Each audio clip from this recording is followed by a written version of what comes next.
In charge development programme और मुमताज़ सियासी और रहनुमा कैसर इसाक मुग़ल ने रोज़नामा सिटी 53 न्यूज़ से गुफ्तगू करते हुए कहा कि MNA चौधरी नसीर अहमद अब्बास सिद्धू की क़यादत में डिंगा और गर्दनवाह में 1 अरब रुपए से ज़ायद की खतीर रकम से तरक्याती काम मुकम्मल किए जा चुके हैं,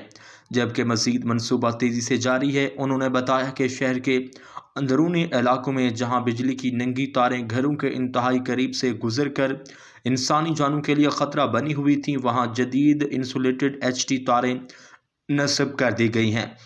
सिर्फ डिंगा शहर में अब तक 56 नई गलियां और नालियां जबकि 25 बड़े निकासियाब के नाले तामीर हो चुके हैं। कैसर इसहाक मुग़ल का कहना था कि डिंगा के 8 नवाही मोहल्ले जो बरसों से पक्की गलियों और जदीद बिजली के निज़ाम से महरूम थे,